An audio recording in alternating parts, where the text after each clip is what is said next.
Good morning and welcome to another day in Kuala Lumpur.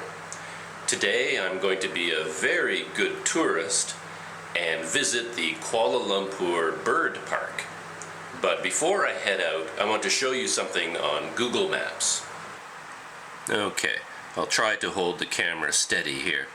This is Kuala Lumpur on Google Maps, and I am located here in a guest house just across the street from the Pasar Seni MRT station, and this is the Chinatown district. And where I'm going today is the KL Bird Park, which is located right here. So it's in a really interesting area because within this green district that you can see, I don't know the name of this district, I think it must have a name, but there are so many things to see. Here, for example, is the National Museum of Malaysia, the Museum Negara, where I went a couple of days ago. Next to it is the planetarium.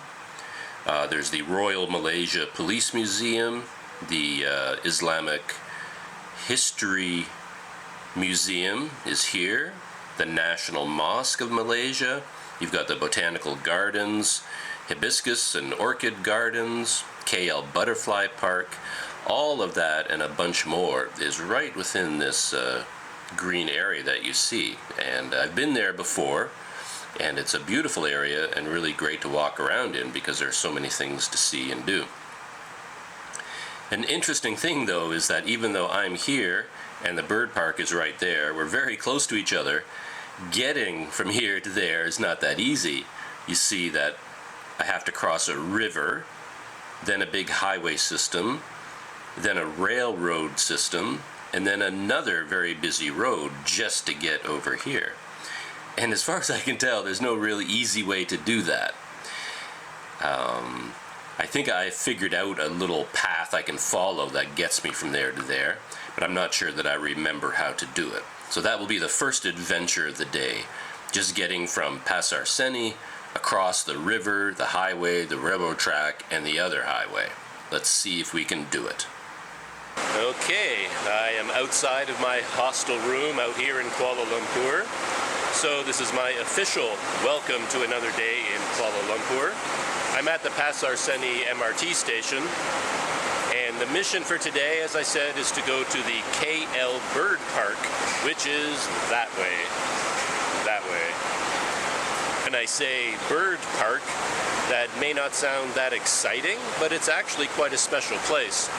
For one thing, it is a free flight bird park, or a free flight aviary, which means it's a piece of the Malaysian rainforest in a valley, and they put a net over the entire thing, a massive net over the tops of the trees, so all the birds can fly around inside this area completely free.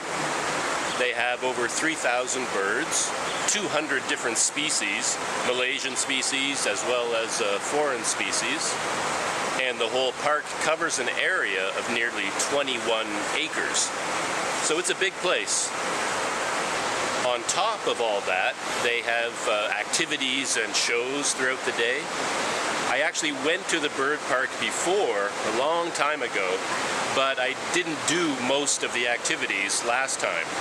They have special times when they feed the different birds. I never saw any of that.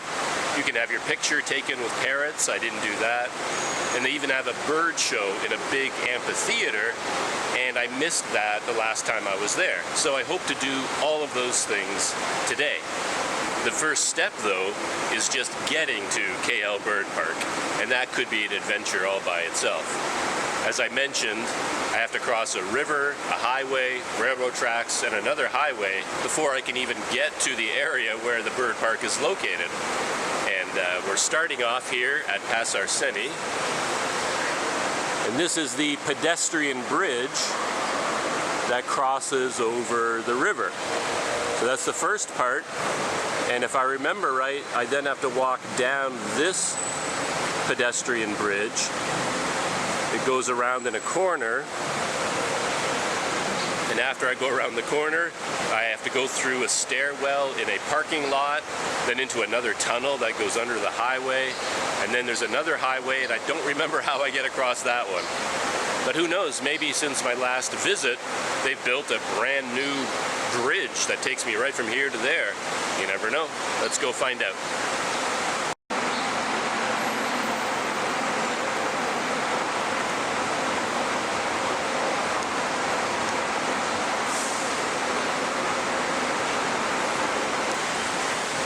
Step 1 complete. Find the pedestrian overpass.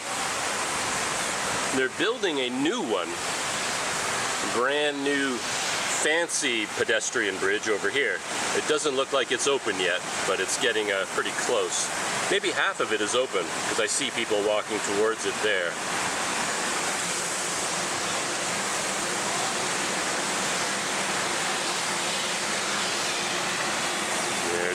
Downtown Kuala Lumpur. This river is a lot of fun because Malaysia gets a lot of heavy rains, and when the rains hit, this river can rise really fast. In fact, it'll rise all the way up to the edges here where you see the graffiti. It's really quite something to see. I already made a mistake. I don't have to go that way around the curve. In fact, I think I have to take this walkway to Kuala Lumpur train station there, and then from there I can start making my way across the railroad tracks and the other highway system. We're looking towards the valley where the bird park is located. The minaret here is from the National Mosque, and way over there, not sure if my finger is pointing at it or not, you can see the dome for the planetarium, where obviously they would have a telescope in that dome. As I said, there's a ton of things to see and do in that area. And of course, all this complicated routes and tunnels and overpasses, this is all advice for the independent traveler, the backpacker. That's kind of who I'm talking to, in my head anyway. If you are here as a tourist on a holiday, all you have to do is get on that hop-on, hop-off bus that goes all around Kuala Lumpur, and it will take you directly to the bird park, as well as 20 other places in Kuala Lumpur. And that's probably the easiest way to get there. And that's if you're a tourist. If you're a low-budget backpacker like me, well, I guess you're using your feet and Google Maps, and you have to find your own way.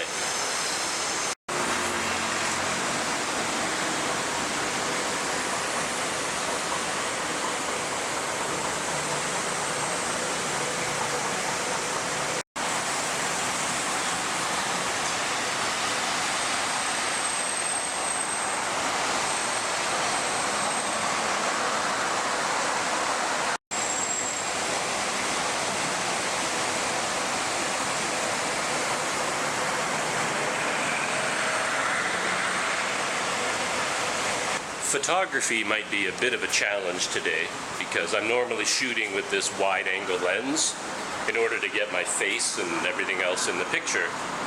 But when you're going to a bird park, you want video of the birds, and to do that, you kind of need like an 800mm telephoto, and I don't have one of those.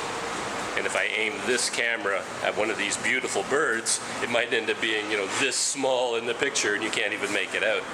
But we'll figure that out when I get there. So far, so good. This pedestrian bridge got me across all of these roads. It's not that busy this early in the morning, so I probably could have run across it and not been killed, but it's better not to take the chance. And on this side are all of the railroad tracks, and this bridge is going to get me across those as well. So we're making all kinds of progress this morning. This is cool. I found a map at the Kuala Lumpur KTM station, and it has a name for this district. It's calling it Tasik Perdana, in English, KL Lake Gardens. So I guess that's where we're going. It's telling me that you are here And we are going to the bird park. Where is it? This must be an old map because I don't even see the bird park marked on here. That's very strange. Hibiscus Gardens. Oh, there it is right there. Bird park. So that's where we're going. And I can go there two different directions. I can follow this road to the main entrance, or I can go this route. I'm not sure which is the best way to go. We'll see what happens. The construction theme continues even here at the Kuala Lumpur train station. Looks like this whole thing is being rebuilt and revamped. Got some new roof structures going up over here. I have no idea what's behind all these barriers. Yeah, the entire city is getting a facelift.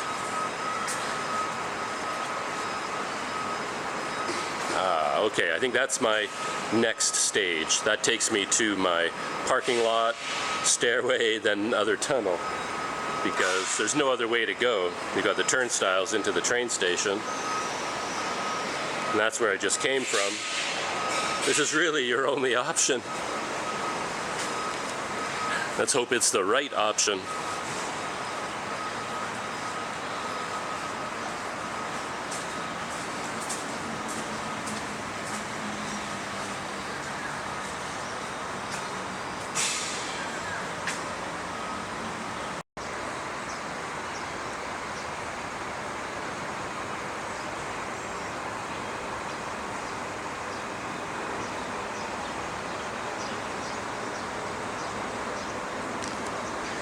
POS, by the way, does not stand for what you think it does. That means the post office. This is the central post office building in Kuala Lumpur. I'm like Dora the Explorer here. I'm finding all the clues. This is the gate. Luckily, it is not locked. I'm not sure why it ever would be locked, but that gate over there is locked. I don't know where it goes. And this is a very lucky bridge to find because it gets you across these train tracks and this road here. The crazy thing is that even after getting across all these barriers, look over there. That's a major barrier, another road system over there that I've got to somehow navigate. But for now, I follow this bridge into this parking garage and then down these steps, and I think there's a tunnel that gets me across there. I say I think there's a tunnel because the last time I tried to do this, that tunnel was locked. There was a door and there was a padlock on it, and there was no way to get across. We'll find out whether it's possible today or not. Here we are in the parking garage on our Dora the Explorer adventure. And here's the door. Goes to the stairwell.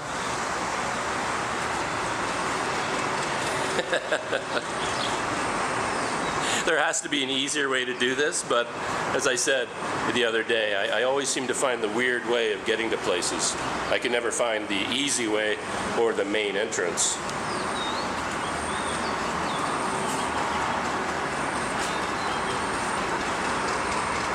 And that's where we just came from. And hopefully this door is open and we're going to go into a tunnel underneath this highway system. We got a security dude up here. Good morning.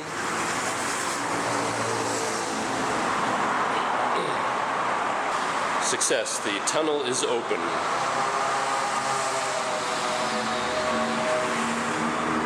Yeah, there we go.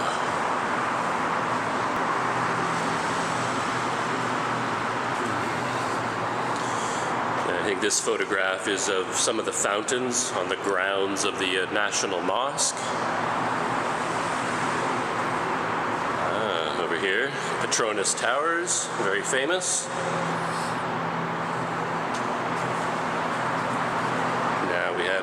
Petronas Towers at night.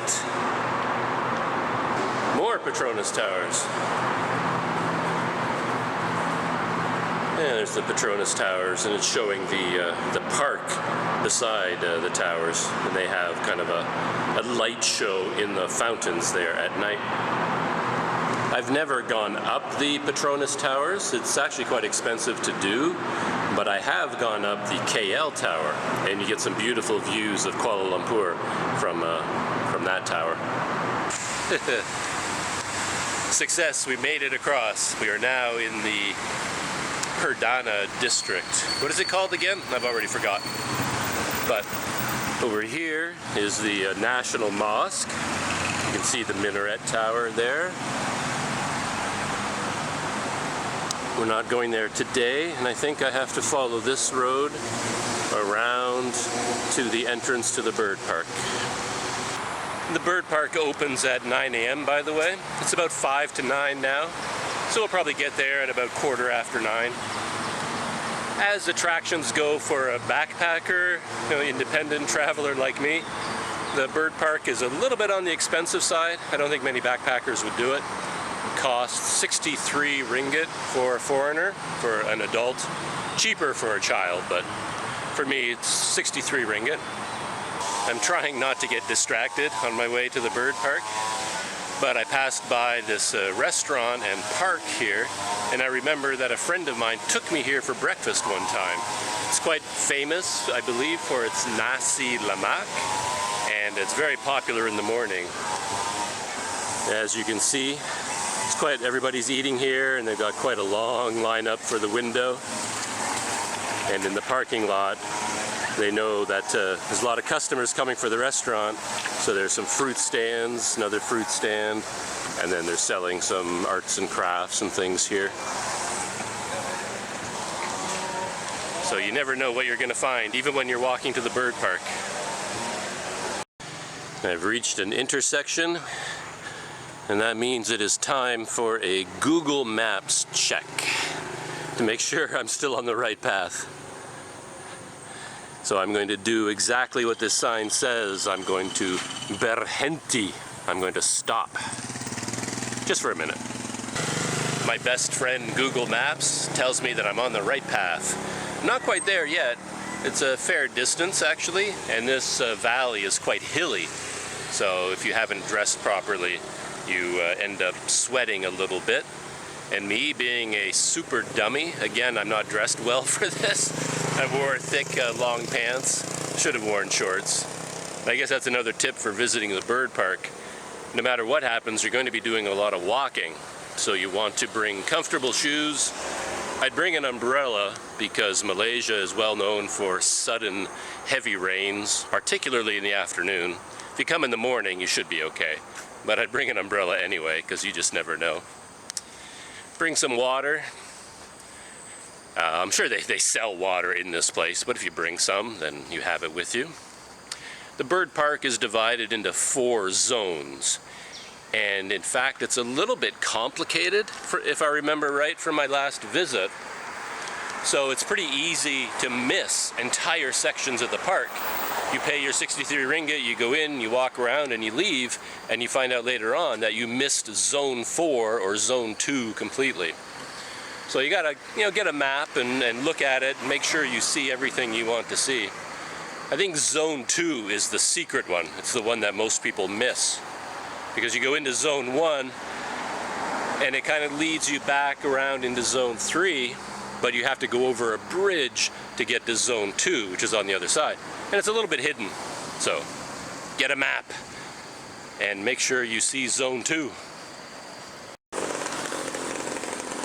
I love areas like this. It's like a preserved bit of rainforest. It gives you an idea of what Malaysia would have looked like long ago, before all the development and before the city of Kuala Lumpur was here. It all would have been quite thick jungle.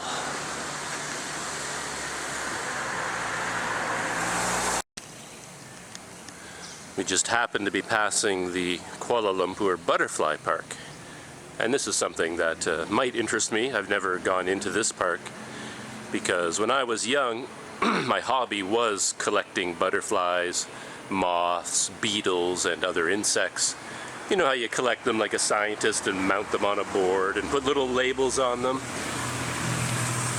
That was my hobby when I was young. So I've always been fascinated by butterflies and beetles, that sort of thing. And I have a bit of a history with this place because a photographer I know about named Robin Wong. He's quite a good photographer, lives here in Kuala Lumpur. He has a blog. I'll put a link to it in the description. And he would come here quite often and take macro pictures of insects. And his pictures were so mind-blowing, they're so amazing, I ended up buying the same camera that he was using. And that's how I ended up with my Olympus. Good morning. But even though I have an Olympus, my pictures have never equaled Robin Wong's, that's for sure. Check that out. I didn't realize that the butterfly park, which is what this is, also has netting covering the whole thing. So I guess that keeps all the butterflies inside, of course. When I think of butterflies, I think they're seasonal. I could be wrong about that, so maybe certain months are better to come to the butterfly park than other months. I don't know about that. But yeah, I might have to come back here. Well, Dora the Explorer is finding his way here. Found this sign, lists all the places in this area, and there's where I'm going. The bird park, Tamang Burang, in Malay, I guess. Arrow pointing that, whoa, which way? Is it that way or that way? Oh, there's another sign there, bird park, so I guess I go that way.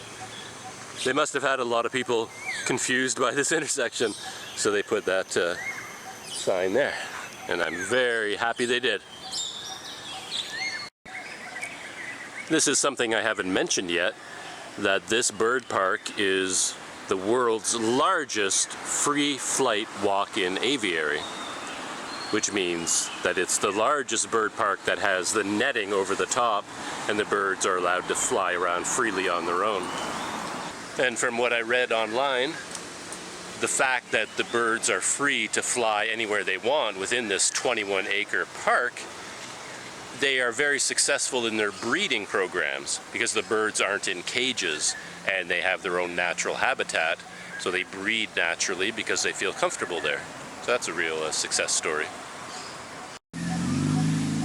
We're getting our first views of the bird park. I think this playground area is part of the bird park, and just over there you can see some huge sheets of netting rising up to the top of that pole over there. So some of the park is outside the netting and then some of it is inside, different zones.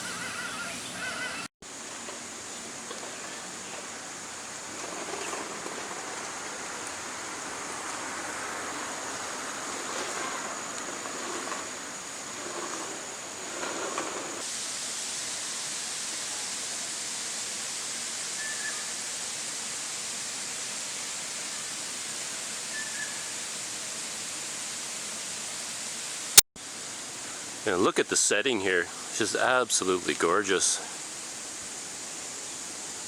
Nice change from the concrete jungles that I usually hang out in.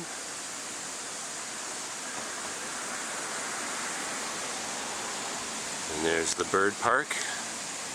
There's the, you can just make out the top of the netting. I don't know how high these poles are.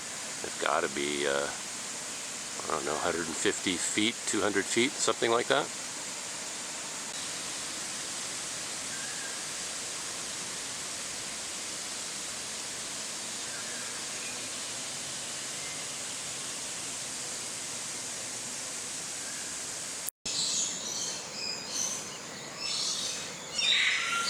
Starting to hear a lot of the birds.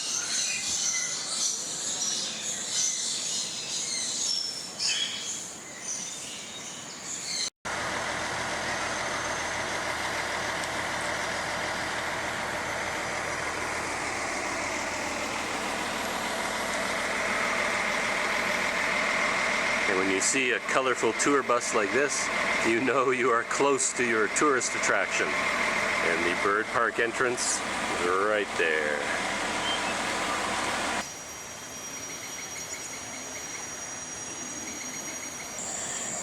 I mentioned the other day that I think of everything in terms of movies and TV shows, and for obvious reasons, this whole netting bird over the bird park makes me think of Jurassic Park. What was it, Jurassic Park 2 or 3? That had the giant cage for the pterodactyls flying around inside. And I think they have a lot of amazing birds in here, but I don't think they have any pterodactyls.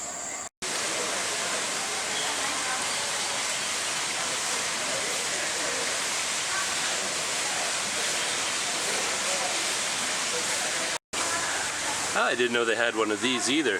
We got the Gaffey's Fish Spa, where you can put your feet in the water and all these little fish nibble away and then eat the dead skin. I did that one other time in my life in Indonesia, and it was a great experience. So we might have to try this.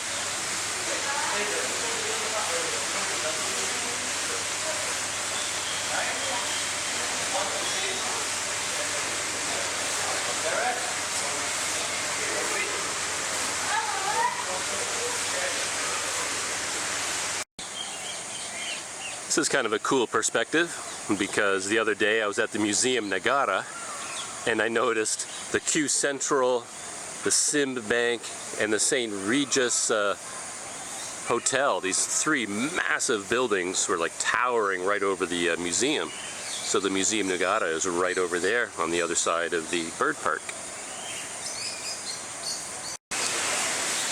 And here is a map of the whole park. As I said, I think it's divided into 4 zones.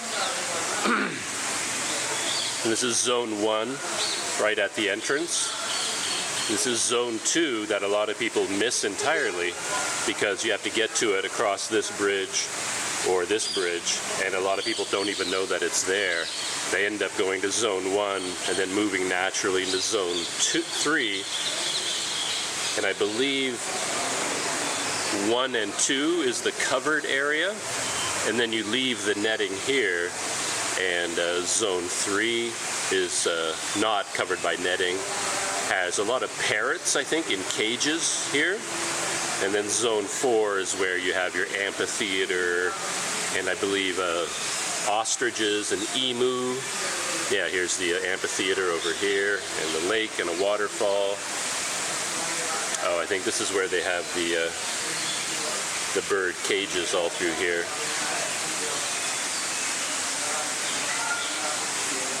Oh, there it is.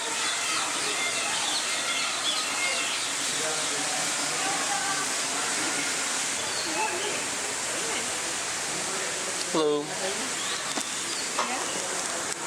Just one adult. 63.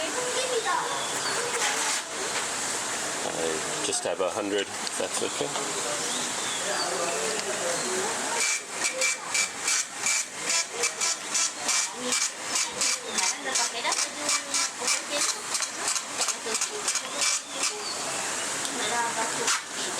Thank you. Does this go around my wrist? Yeah, you give to the security. Yeah. Oh, okay, no problem. Thank you. Yeah. Oh, I got my ticket for 63 ringgit, and they gave me an armband, which I think the security guard will put around my wrist when I go in. So that's kind of my ticket, proof that I paid. And they gave me a nice map of the park, so I don't get lost.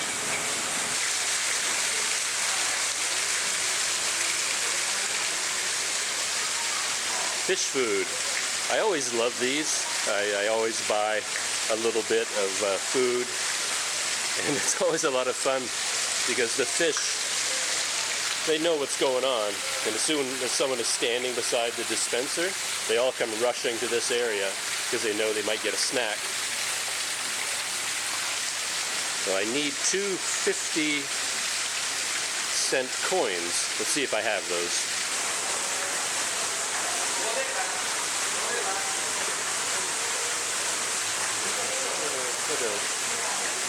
Sorry, fish. Not only do I not have two 50-cent coins, I don't have any 50-cent coins. Maybe I can get one. Get them at the counter. Here, fishy, fishy, fishy. Here they come. You don't get so much fish food in your little package, so I guess the fish don't get too fat.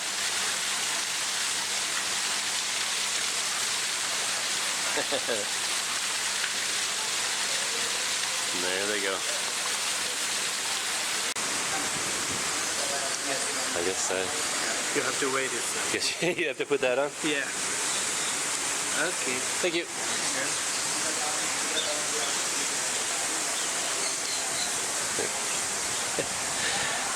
Again, this reminds me so much of Jurassic Park. The movie, you know, has that amazing sequence where they arrive at the gates to the park, and I think one of the actors says, you know, what do you guys have in there? King Kong?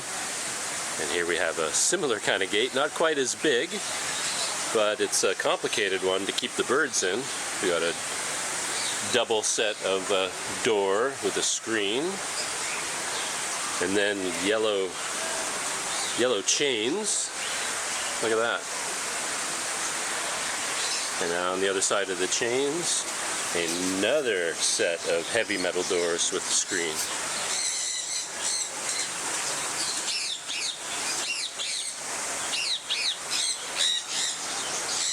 Oh, look at this. This is very cool. I think they call this the Lovebird Aviary.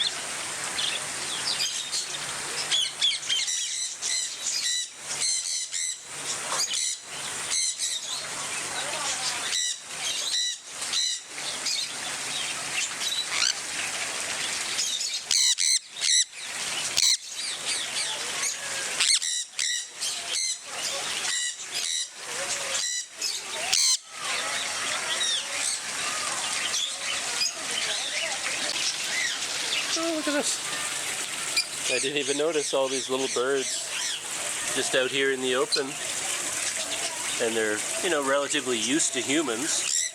So they're letting my camera get quite close. And they got a couple of visitors right here. Look at that.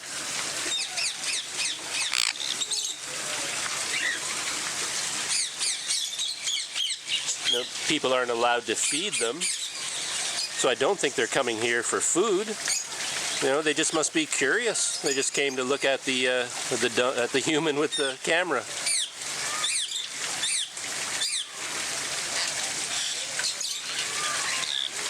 Hello there, little guy. I hope you're in focus. Are you in focus? Give me your best side. You're like a movie star, aren't you? Look at these guys. They're gorgeous. Gorgeous colors. And while I'm sitting here filming these birds, all kinds of other birds are flying past my head.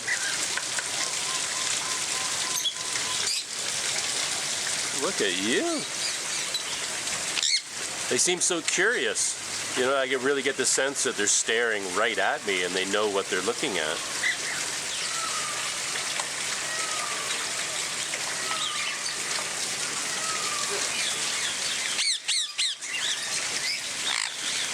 Now that I'm in the bird park, I'm starting to think that photography might be a real challenge with this wide-angle lens.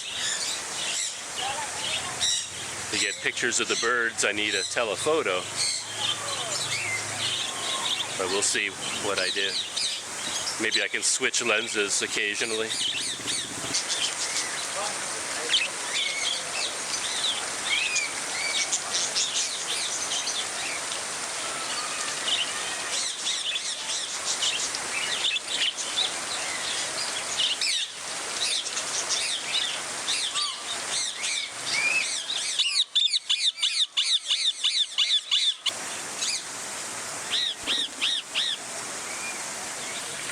And this might be of interest to any camera geeks out there watching this video. I'm going to switch to this lens. It's an Olympus 75mm, and since Olympus is a micro four thirds camera, This makes it 150 millimeter in 35 mil equivalent. So it's basically 150 millimeter telephoto lens. And I'm going to put that on my camera and see if I can get closer to the birds. This is an amazing lens, as anyone who has used it will tell you. The problem is stabilization on my camera is broken, so I may not be able to hold it steady enough. Let's give it a try.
In the bonus question for the last video, I asked you, what do you think was my worst job in Canada in my whole life?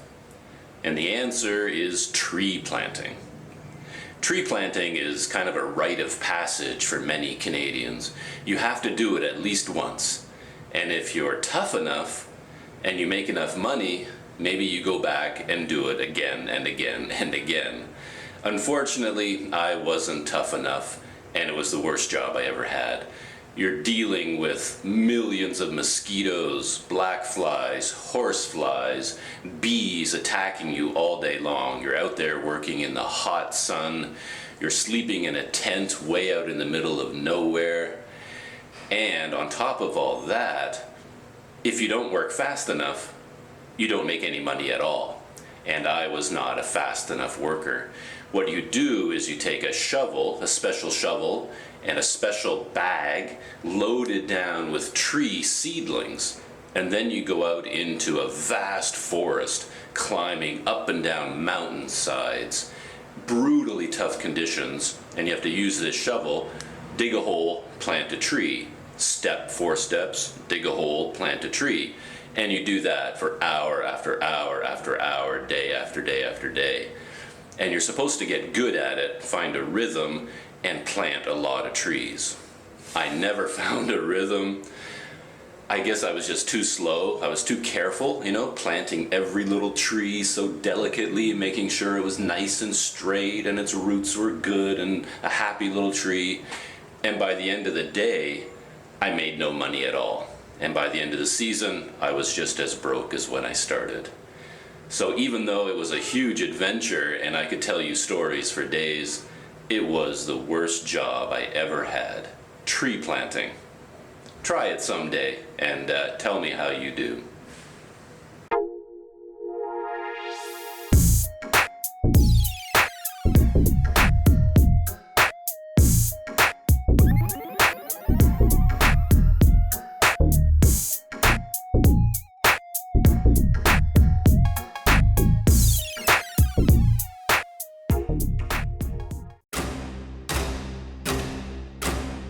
The bonus question for this video is about birds, of course, and I think it's an easy one.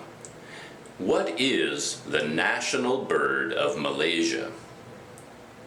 It's such an easy question, I'm not even going to make it multiple choice. Just tell me, what do you think is the national bird of Malaysia? It's a beautiful bird.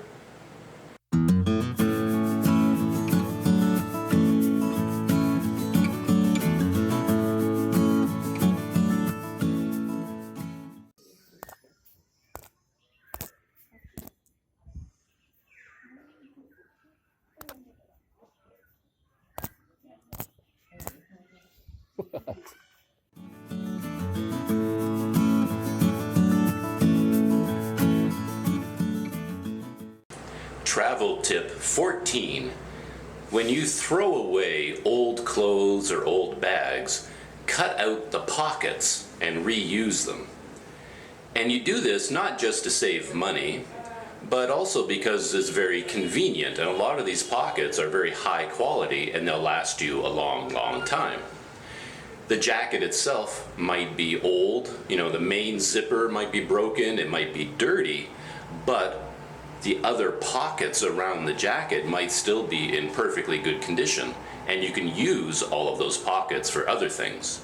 I've got a couple of examples here to show you from my own bag. Here is a really good example.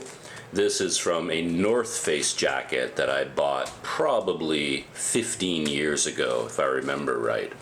And the whole jacket was designed to stuff inside its own pocket so that you can carry it around easily. And when I threw away the jacket, I cut away this pocket. And it's a perfectly good pocket. I use it for my instant coffee. The zipper is in good condition, and I've been using it for years and years and years. Here's another example. This is from an old pannier bag that I had on my bicycle. The pannier bag as a whole wore out, but the pockets themselves are made of heavy-duty material and have heavy-duty zippers that will last a lifetime. And this little bag has a dozen different uses, and I use it all the time. Here's another bag that came from an old jacket. It was also one of those jackets that was designed to stuff inside itself. It was like a raincoat. So I cut it away when I threw away the jacket, and now this lightweight, handy little bag is where I keep my laundry soap. One more example. In this case, I didn't cut away the bag, but I just kept it. This is a stuff sack that used to contain a tent. And believe it or not, I owned this tent, I'm guessing 35 to 40 years ago. And I've had this bag ever since. And I generally use it to store my water bag. But I've used it for all sorts of different things. So, that's my tip. Before you throw anything away, look at it. There might be things that you can cut away and reuse. Not just pockets, but sometimes cords zippers, hooks, buttons, all kinds of things that you can reuse. Helps you out a lot when you need things for your trip.